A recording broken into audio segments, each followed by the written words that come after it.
Hello and welcome back to your own friend, the Ineffable Ghost. And today I'll be talking about Norwegian Wood by Haruki Murakami. So technically, should be my first book by Haruki Murakami, but earlier I read a book by him, The Birthday Girl. I don't know if it is even, you know, qualified to be called a book, but I remember I was in school and I had heard about him a lot and I wanted to read his books, but at that time I did not have enough pocket money to buy his books. So I was browsing Amazon for which book to buy. I was looking for books on the cheaper side. So I came across this book, The Birthday Girl, and it was priced at only 100 rupees. I thought that, oh my god, such a good book it should be because it's by Murakami and I have not read him yet. But it's a very low pricing book. So I just instantly bought it. I did not even think or, read a review or anything. I just bought it. And when the book came, it looked like this. And I was so shocked and I was laughing at myself that what is this? It's a very short, physically even short book, not even a short read. It has 100 pages in this size. So it's, I don't think, more than 20 or 30 pages in a normal sized book. And it's simply a story, even though it's a good story. But I don't know if I should count this as my first Murakami read because the Norwegian Wood is the first long text that I've read by him. So I don't know what to, think about this. But yes, today let's focus on Norwegian Wood. So honestly, I don't know what to think about this. I don't even know if I like the book or not. What I do know is that it was a journey, one that I took with Toru Watanabe, and now that it's over, I feel strangely lost. The book is not just about love or loss. It's about how people carry their grief, how they try to move forward, and sometimes how they don't. So, Norwegian Wood is set in Japan during the late 1960s. While there are glimpses of the country's political climate, it does not take a center stage in the book. But the story stays deeply personal, focusing on themes such as grief when you are dealing with the death of someone who is close to you, suicide, and the lingering impact it leaves on those who are left behind, and figuring out your life, because being young doesn't mean you have all the answers, and even after that also you feel you don't have all the answers. And also it deals in a way about sexuality and relationships, but not just romance. It deals with about intimacy and loneliness.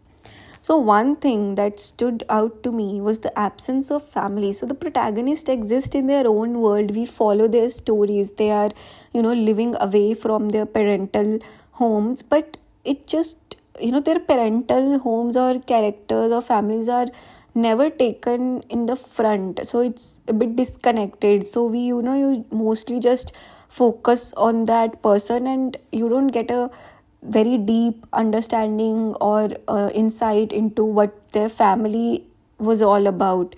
So it also adds to the sense of isolation that runs throughout the novel. Talking about the characters, so we have mainly a couple of 3 or 4 main characters. So Toru Watanabe is the protagonist.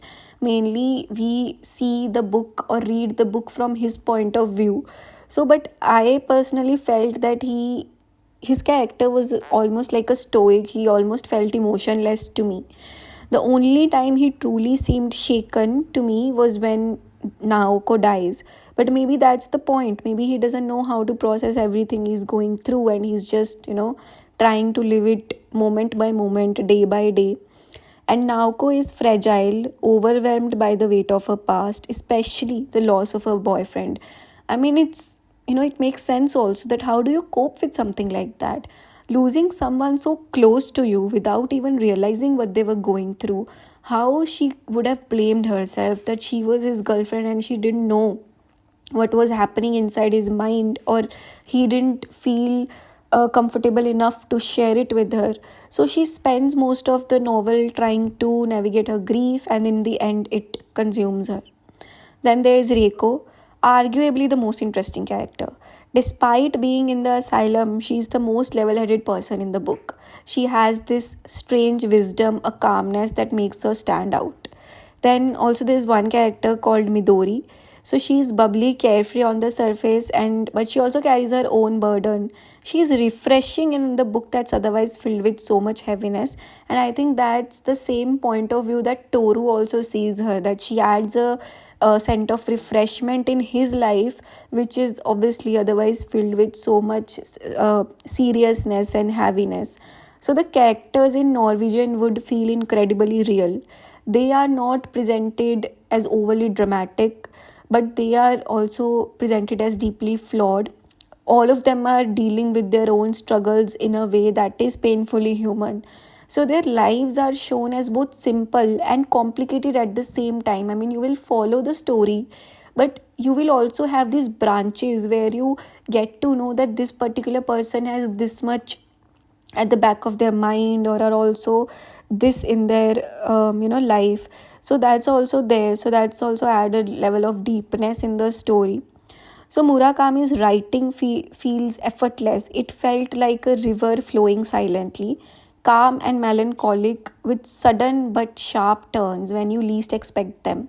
It's a easy to read book, but there are moments that hit you so deeply that you might have to pause. You would not want to go ahead, or you would feel too, let uh, gloomy, that you would not want to continue at least.